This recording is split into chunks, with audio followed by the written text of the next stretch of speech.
Ja, så har vi her en rigtig god synopsis, som handler om næsten det samme, som vi lige har haft om, dog med fokus på hele Europa og ikke bare velfærdsstaten. Det her det er en synopsis, som jeg tror er skrevet på A-niveau, fordi den holder et ret højt niveau, og den jeg har modtaget igennem min uddannelse, og den er sådan det, man vil kalde en eksemplarisk synopsis. Det, som eleven her er rigtig god til, er for det første at få synopsen til at hænge sammen, og for det andet besvare sin problemformulering, og for det tredje at vise, hvordan teori og empiri kan gå op i en højere enhed, som er noget af det, vi er enormt glade for i samfundsfag. Den har selvfølgelig en overskrift, og så har den en problemformulering med nogle underordnede problemstillinger. Og de bevæger sig mere eller mindre på de tre taksonomiske niveauer. Læg dog mærke til, når vi kommer lidt længere ned, at redegørelsen ikke bare er en slavisk gennemgang af nogle begreber, men faktisk tenderer til at være en undersøgelse, og begreberne i stedet bliver sådan brugt aktivt løbende i opgaven. Hvis vi så for eksempel kigger på første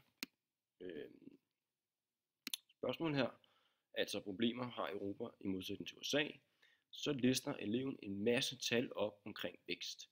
På den måde får vi noget empiri på bordet, og eleven får så samlet det i et skema, som gør det let overskueligt at forstå for lærerne.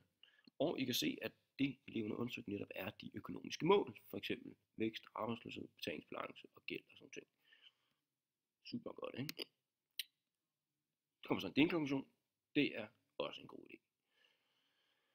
Så kommer selve undersøgelsesdelen, men redegørelsesdelen har jo faktisk haft karakter af en undersøgelse. Det vi nu er ved at kigge på er altså underspørgsmål nummer 2. Undersøg årsagerne, ikke? Og eleven går ind og kigger på via sin bilag, det er så det der er lidt ærgerligt her, hun ikke lige har henvist til bilagene, men går ind og kigger på, hvad er det ligesom der er sket, som har skabt den her økonomiske krise.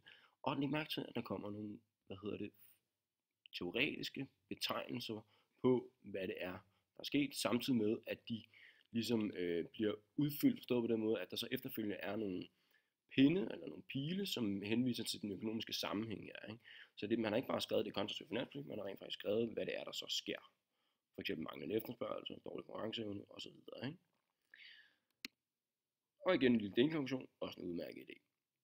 Endelig kommer diskussionen og vurderingen, og der kommer så en masse, løsningsforslag, som eleven holder op mod hinanden og vurderer fordele og ulemper ved. Igen læg mærke til, hvordan teori er koblet på besvarelsen, og at man igennem de teoretiske begreber her og udfoldelsen af dem, kan se, at eleven forstår teorien. Hvis der er jeg i tvivl om det, kan jeg altid spørge ind til det, og her vil jeg helt sikkert få et korrekt svar, fordi det er blevet anvendt, som det skal. Ikke? Så man har ikke bare skrevet ekspansiv finanspolitik, eller man har ikke bare skrevet konstruktiv finanspolitik som højere op, men man har rent faktisk, eller her som devaluering, man har rent faktisk skrevet, hvad der så sker i en devaluering. Ikke? Kommer så en delkonklusion, og til sidst kan eleven så lave en sammenfattende konklusion, hvor at den overordnede problemformulering besvares. Og vi har så en litteraturliste, som I selvfølgelig også skal have i jeres synopsis.